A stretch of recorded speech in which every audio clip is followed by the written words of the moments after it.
గత 5 సంవత్సరాలుగా జగన్మోహన్ రెడ్డి ప్రభుత్వంలో అధికారంలో ఉన్నప్పుడు జరిగిన పరిస్థితులు మనం చూసాం. ఇప్పుడు అవన్నీ ఒక్కొక్కటిగా బయటకు వస్తున్నాయి. అంటే అప్పటి ప్రతిపక్ష పార్టీ టీడీపీ పైన అక్రమంగా కేసులు పెట్టడం, తర్వాత ఎంపీ స్థాయిలో ఉన్నటువంటి వ్యక్తులను కూడా టార్చర్ పెట్టినటువంటి పరిస్థితి చూసాం. ఆ తర్వాత అక్రమ మైనింగ్లు కావచ్చు, అక్రమంగా ఏదైతే ఇతరుల వ్యాపారాలను లాక్కోవడం కావచ్చు, తర్వాత కేసులు, ఇబ్బందులు అన్నీ కూడా ఒక్కొక్కటిగా, అంటే పోలీసులు పక్షపాతంగా అటువైపు వైసీపీ ప్రభుత్వం వైపు పనిచేసినటువంటి పోలీసులు ఇవన్నీ కూడా ఒక్కొక్కటిగా బయటకు తీస్తున్నటువంటి పరిస్థితులు ఇప్పుడు కనిపిస్తా ఉన్నాయి. ఇంకా చట్టపరంగా కూడా అందరిపైన చర్యలు ఉంటాయి. ఇవన్నిటికీ ఏ విధంగా కేసులు పెట్టారు, ఏ విధంగా అప్పుడు జరిగిందనేది కూడా ఒక్కొక్కటిగా బయటకు వస్తా ఉన్నాయి.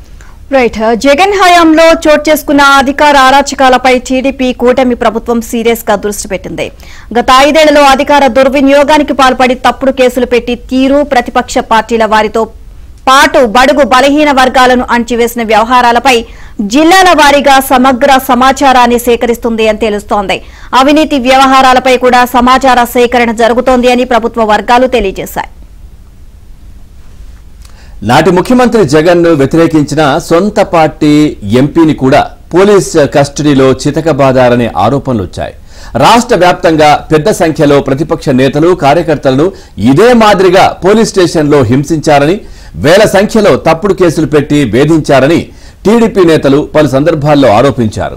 టీడీపీ కేంద్ర కార్యాలయంపై దాడి చేశారు. టీడీపీ అధినేత చంద్రబాబు నివాసంపై కూడా దాడికి ప్రయత్నం చేశారు.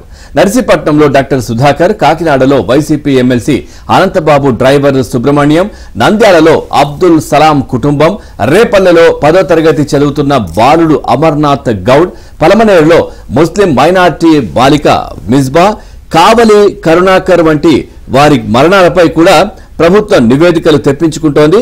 అధికార పార్టీ నేతలతో అంటకాగి సామాన్యులను వేధించిన పోలీసు అధికారుల తీరుపైన సమాచారం సేకరిస్తున్నారు.